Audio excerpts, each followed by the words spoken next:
The tranquil beauty of Inokashira Park, a beloved green lung in the bustling heart of Tokyo, often conjures images of cherry blossoms, leisurely boat rides, and families enjoying a peaceful afternoon. It is a place where memories are made, where nature offers solace and respite. But beneath this veneer of serenity lies a chilling secret, a brutal act that shattered the idyllic peace and left an indelible scar on the community. The Inokashira Park dismemberment, a case that remains etched in the annals of Japanese true crime, is a stark reminder that even the most serene settings can become the stage for unimaginable horror. The timeline of the Inokashira Park dismemberment is a narrative of chilling discovery and escalating dread. It began on a seemingly ordinary day, a day like any other in the park, until the unthinkable was unearthed. The precise date of the initial discovery is a critical marker, a moment when the ordinary veered into the horrific. It was likely through the keen observation of a park-goer, or perhaps a routine check by park maintenance, that the first disturbing signs emerged. The discovery itself was not a singular event, but rather a grim unfolding. As authorities were alerted, a systematic search of the expansive park began. What was initially a perplexing anomaly soon escalated into a full-blown crime scene. The dismembered remains were discovered in various locations within the park, a macabre scattering that suggested a deliberate attempt to conceal the crime, or perhaps a desperate effort to dispose of the evidence. Each discovery, each subsequent piece of the human puzzle found, painted a more disturbing picture of the events that had transpired. The initial discovery likely triggered a lockdown of parts of the park, transforming a place of leisure into a zone of intense forensic scrutiny. The days that followed would have been filled with the meticulous work of investigators, the somber presence of forensic teams, and the growing anxiety of the public. Inokashira Park, nestled in the western Tokyo suburbs of Kichijoji and Musashino, is not merely a patch of green. It is a vibrant ecosystem of human activity and natural beauty. Its centerpiece is the expansive Inokashira Pond, where rental swan boats glide lazily across the water, mirroring the ancient willow trees that fringe its shores. Beyond the pond, winding paths lead through dense woodlands, past meticulously maintained gardens, and towards playgrounds bustling with children's laughter. The park also boasts the Ghibli Museum, a pilgrimage site for fans of animation, adding another layer of cultural significance to its already rich tapestry. It is a place that breathes with life, a sanctuary from the urban sprawl, where couples stroll hand in hand, artists sketch the picturesque scenery, and families picnic under the dappled sunlight. This very familiarity, this ingrained sense of safety and normalcy, made the discovery of the dismembered remains all the more jarring. The perpetrators had chosen a place of profound public trust, a space designed for joy and relaxation, to execute their unspeakable act, thereby injecting a primal fear into the heart of the community.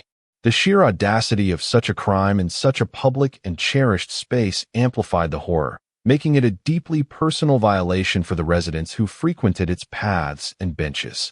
The initial reports were vague, almost hesitant, as authorities grappled with the sheer brutality of the findings. Whispers began to circulate among the residents, a growing unease that permeated the usually cheerful atmosphere. What started as isolated reports of suspicious findings soon coalesced into a terrifying reality. A human body had been dismembered and scattered within the park's boundaries. The precise nature of the remains and the gruesome manner of their dispersal sent shockwaves through the community. The dismemberment suggested a level of premeditation and a chilling detachment from humanity. It was not a crime of passion, but one of calculated violence, intended to obscure identity and erase the victim's existence. The investigators, often a quiet and methodical force in Japanese society, were now thrust into a public spotlight, their every move scrutinized as they worked to unravel the mystery. The weight of expectation, both from the public and from within their own ranks, was immense. The victims, or rather, the victim, remained unidentified for a crucial period, adding another layer of terror to the unfolding events. The lack of identification meant that no family was yet aware of their loved one's fate, No grieving process could begin, and the perpetrator remained a phantom, an unknown entity lurking in the shadows. This anonymity fueled public anxiety, as anyone could potentially be the next victim, and the killer could be anyone. The police released descriptions of any personal belongings found with the remains, hoping for a breakthrough, a familiar item that might jog someone's memory. Each day that passed without identification intensified the pressure on the investigators and deepened the sense of dread within the community. The forensic teams worked tirelessly, meticulously examining every fragment, every trace of evidence, hoping to piece together not only the identity of the victim, but also the narrative of their final moments. The sheer scale of the dismemberment presented a formidable challenge, requiring an unprecedented level of detail and patience. The media played a significant role in amplifying the public's awareness and fear. Initial reports were cautious, but as the gruesome details emerged, the Inokashira Park dismemberment became a headline, a sensationalized tragedy that gripped the nation. The contrast between the park's idyllic image and the horrific crime was a powerful narrative, one that tapped into a deep-seated fear of violence lurking beneath the surface of everyday life. Public reaction ranged from shock and disbelief to outrage and a desperate plea for justice. The park, once a place of communal joy, became a symbol of vulnerability, its gates now guarded with a newfound apprehension. News helicopters circled overhead, and reporters swarmed the park's perimeter, their questions echoing the questions on everyone's minds. Who was the victim, and more importantly, who was responsible for such barbarity? The sensationalism, while understandable given the nature of the crime, also added to the pervasive fear, turning the park into a focal point of national anxiety. The emotional impact on the community was profound and long-lasting. Parents became more protective of their children, and a general sense of unease settled over the area. The park, a cherished public space, was now associated with a dark and violent chapter. The cherry blossoms, when they bloomed again, seemed to cast a more somber hue, their ephemeral beauty a poignant contrast to the enduring horror of the crime.